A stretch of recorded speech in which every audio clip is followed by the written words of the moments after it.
सानी सरल रस मातु बानी, सुनि भरतु व्याकुल भय, लोचन सरोरुह स्रवत सिंचत बिरह उर अंकुर नय। सो दशा देखत समय तेहि बिसरी, सबहि सुधि देह की तुलसी सराहत, सकल सादर सीव सहज स्नेह की। अर्थात सरलता के रस में सनी हुई माता की वाणी सुनकर भरत जी व्याकुल हो गए। उनके नेत्र कमल जल बहाकर हृदय के विरह रूपी नवीन अंकुर को सींचने लगे। उनकी वह दशा देखकर उस समय सबको अपने शरीर की सुध भूल गई। तुलसीदास जी कहते हैं, स्वाभाविक प्रेम की सीमा श्री भरत जी की सब लोग आदर पूर्वक सराहना करने लगे। भरतु कमल कर जोरी, धीर धुरंधर धीर धरी, बचन अमिय जनु बोरी, देत उचित उत्तरा सबहि। धैर्य की धुरी को धारण करने वाले भरत जी धीरज धरकर कमल के समान हाथों को जोड़कर वचनों को मानो अमृत में डुबाकर सबको उचित उत्तर देने लगे। मोहि उपदेशु देन गुरुनी का, प्रजा सचिव सम्मत सबही का, मातु चित धर्याय सुदीना, अवसि शीस धरि चाहउ कीन्हा।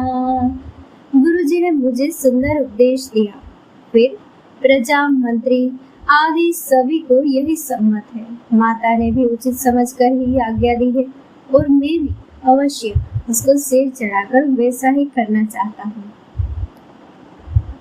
गुरु पितु मातु स्वामी हित बानी, सुनि मन मुदित करे भली जानी, उचित की अनुचित किए विचारो, धर्म जाय सिर पातक भारो।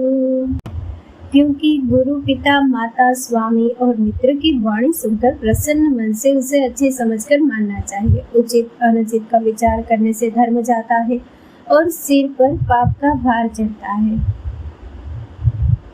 तुम तो देहु सरल सिख सोई, जो आचरत मोर भल होई, यद्यपि यह समुझत हउनी के, तदपि होत परितोष न जी के।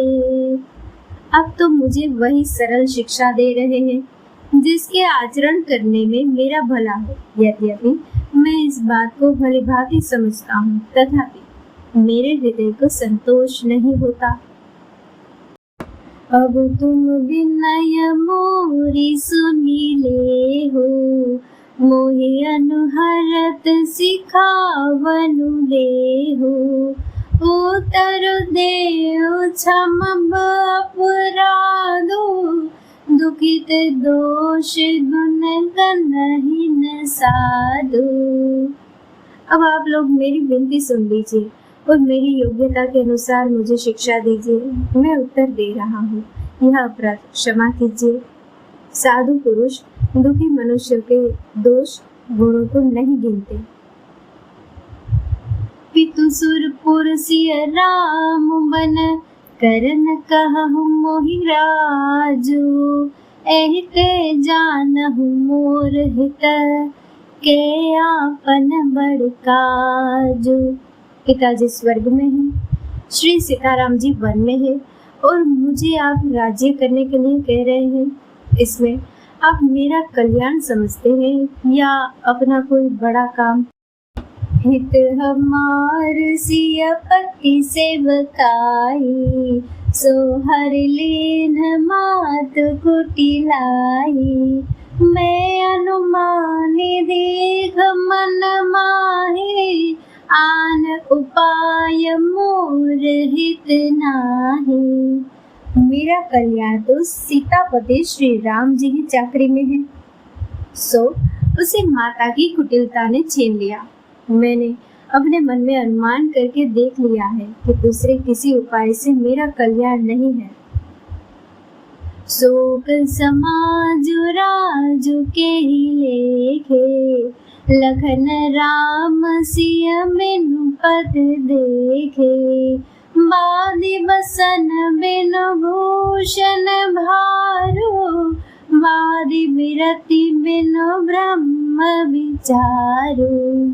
यह शोक का समुदाय राज्य लक्ष्मण, श्री रामचंद्र जी और सीता जी के चरणों को देखे बिना किस गिनती में है। जैसे कपड़ों के बिना गहनों का बोझ व्यर्थ है, वैराग्य के बिना ब्रह्म विचार व्यर्थ है। सरोज शरीर बादि बहु भोगा, बिनु हरि भगति जाय जप जोगा। जाय जीव बिनु देह सुहाई, बादी मोर सबु बिनु रघुराई। रोगी शरीर के लिए नाना प्रकार की भोग व्यर्थ है, श्री हरि की भक्ति के बिना जप और योग व्यर्थ है, जीव के बिना सुंदर देह व्यर्थ है। वैसे ही श्री रघुनाथ जी के बिना मेरा सब कुछ व्यर्थ है। जाओ राम पहिया सुदेहु, एकाही आक मोर हित एहु। मोहिन रूप करि भल आवन चाहु, सो स्नेह जड़ता बस कहूँ। मुझे आज्ञा दीजिए, मैं श्री राम जी के पास जाऊं। एक ही आँख मेरा हित इसी में है, और मुझे राजा बनाकर आप अपना भला चाहते हैं, यह भी आप स्नेह की जड़ता के वश होकर ही कह रहे हैं।